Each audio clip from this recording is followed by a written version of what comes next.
Today with Ray. Hello, my friends. Ladies and gentlemen, I got some new glasses. The other day I was reading an article that was published in the Imaging Channel magazine blog, and I really thought I was hallucinating. Because the article I was reading, they were actually promoting one of the banned entities, one of the banned subsidiaries that the Department of Homeland Security banned. Ninestar and 8 of its subsidiaries. Well, this is one of the subsidiaries banned. They're actually marketing and advertising this banned company on the Imaging Channel blog. I was pretty outraged by that. What the hell are we doing, Imaging Channel? So anyway, I got my new glasses, and before I started today's episode, I wanted to go check on the article, so I clicked the link. And lo and behold, whoops, that page can't be found. I'm thinking maybe somebody that was higher up on the list, on the Tiger Paw 100 most influential people in the industry, called up Patricia and said, I'm higher on the list than you, and you ought to take that article down because, holy smokes, you're actually marketing and advertising for a banned company. So I guess I congratulate the Imaging Channel for taking down the article, but here's the reality. Ladies and gentlemen, let me just share a couple things with you about this article. First thing I want to do is I want to go ahead and remind everybody about the banned subsidiaries. Ninestar Corporation, 8 of their subsidiaries, Zhuhao, G&G Digital Technology Company, one of the subsidiaries, there's their logo. So you can imagine the outrage when I go to the Imaging Channel magazine. G&G's wide range of large format inkjet products keeps growing. We're actually talking about G&G large format machines and how fantastic they are. The business is growing. Even though they're banned for bringing their products into the U.S. supply chain, we're going to advertise for you, help you out with that. Now, obviously, Patricia over there at the Imaging Channel magazine realized that we probably shouldn't be doing this. But I want to question a couple of things. First of all, why is this news? This isn't news. This is basically advertisement. But it could have been news. They could have shown this article or where they might have seen this published somewhere else, and they could have showed it on their news blog. And then they could have had commentary that told how outrageous this is. Can you believe that G&G is promoting their large format printers in the U.S. supply chain when they've been banned by the Department of Homeland Security? This is outrageous. We need to get to the bottom of this. That's not what happened. We just took it off because someone probably called them up and screamed. And they should have. And ladies and gentlemen, I know some of you are probably mad at me now because I'm talking about the Imaging Channel magazine, and we're not allowed to talk about these sacred cows out there, right? You know, our industry media is a big sacred cow to our industry. And whatever they do, it doesn't matter what they do. Our industry loves them. Our industry depends on them for their rewards. Our industry depends on them to propagate pure nonsense. But our industry needs to depend on them to deliver informative information, especially during one of the greatest crises our industry has.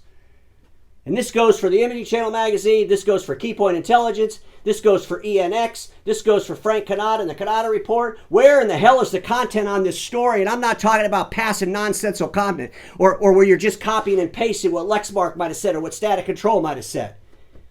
Or bringing people on and interviewing them. Where is your original content? You guys are leaders in this industry.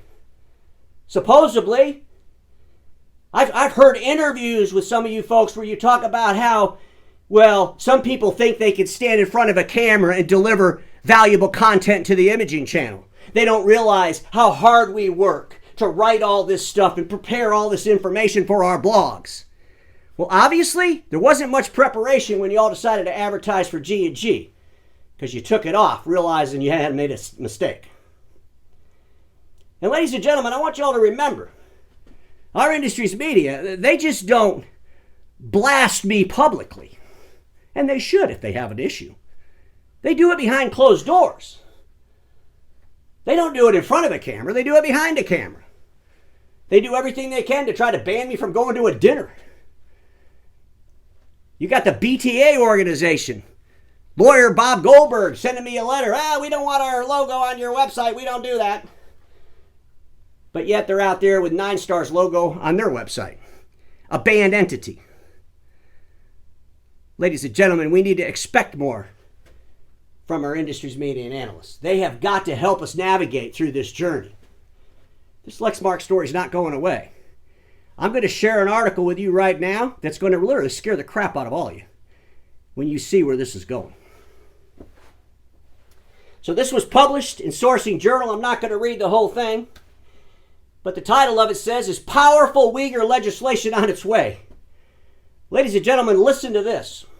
U.S. lawmakers are mulling bills that would mandate active supply chain audits for Chinese forced labor and impose secondary sanctions on anyone conducting business with companies that have been blacklisted for promoting or benefiting from the same.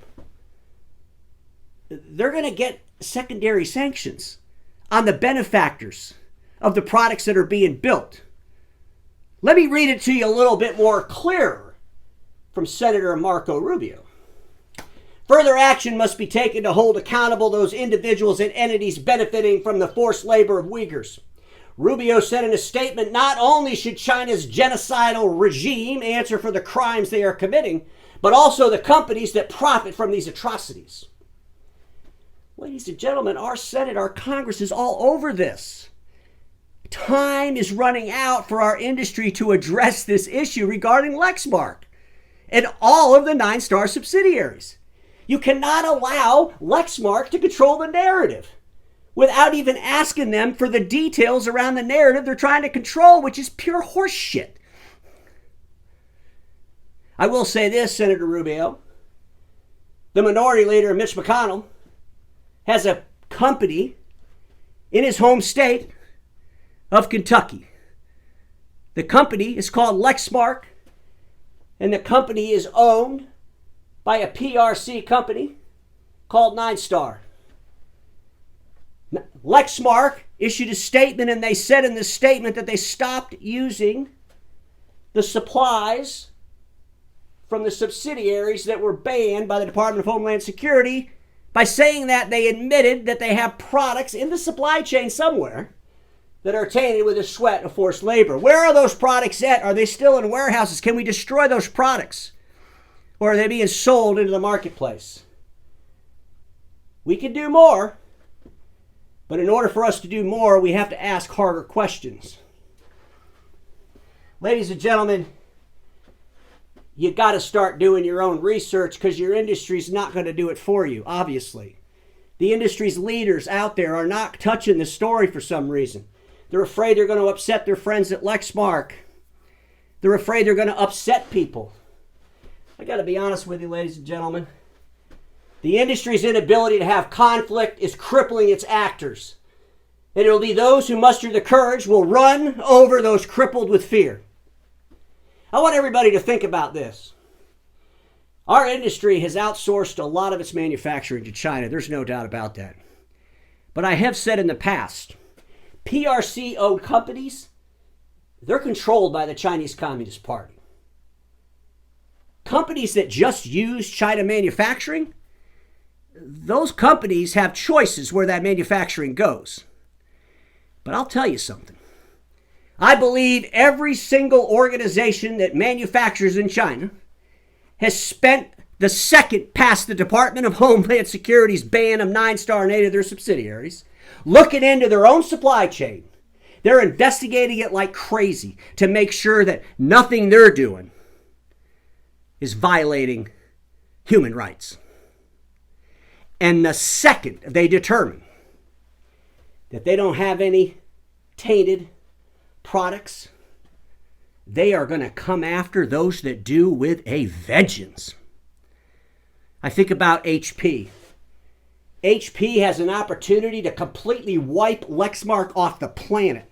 And if you don't think for 1 second that they're going to spend tens, if not hundreds of millions of dollars to bring this story to light, once they realize that they're okay and they're safe, you're nuts. They will.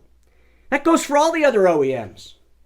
I was talking to someone the other day. Could you imagine if the Department of Homeland Security sent out a ban notice on Tesla automobiles as an example? What would the auto industry that competes with Tesla be doing? They would be all over this shit, man. I mean, they would be all over it. Commercials, they'd be showing the slave camps, they would be all over this. Our industry has a fear to compete. And when it has a fear to compete, you know what that tells me? It's too intertwined. It's too hung up on status quo. It's afraid of conflict. Because if they have conflict, it will affect something that they believe will affect them. And in all reality, they can't sit in silence. When you know something's outrageous, you got to stand up for it and say that's outrageous. Ladies and gentlemen, as the Senate continues putting more and more pressure on companies that are bringing products in from China, I assure you, the end users you service and support are going to be asking some pretty damn tough questions. And you got to be on the right side of this. And you don't want to be one of those folks that history finds out was profiting from all this and you said nothing. That's why we need to depend on our industry's media and analysts to talk about this, to have conflict about this, to have debates about this. Our industry's had numerous events since June 9th. Has this even been a subject? Has it? We want to get together and we talk about AI as an example, but we don't want to talk about the Department of Homeland Security banning Ninestar Corporation, 8 of its subsidiaries. And we know that one of their biggest subsidiaries, the subsidiary that's about 85% of the Ninestar's total revenue, is a company called Lexmark. And we also know how deep Lexmark is woven into our industry. Could you imagine the conversations we could have been having since June 9th? Maybe we'd be a little bit more prepared. Because maybe it'll be August 9th. Maybe it'll be September 9th or October 9th. But sooner or later, ladies and gentlemen, the wrath of this situation is going to unfold in our industry. And I'll do everything I can to keep you informed. But I need you to do me a favor and start challenging our industry's analysts and media. Just because we challenge each other doesn't mean we hate each other. I have nothing against any of these people. My criticism, my critique is of their venues because I believe they're not doing their job. And they have every right to publicly tell you where I'm not doing my job. And trying to convince you all because I have a rough delivery, I'm a bad person, I strongly disagree. And I look forward to being together with my colleagues. You don't need to ban me from your dinners. You should invite me. Let's have some conversations. You want to come on my show and talk about some real stuff? I'll be more than happy to have you. But at the end of the day, we got to do better. Because everybody watching me knows this. Status control. I did it again, folks. I'm telling you. Static control and status quo sound so much alike. But it's status quo that's the killer of all that'll be invented. Don't get stuck there, and I'll see you all tomorrow.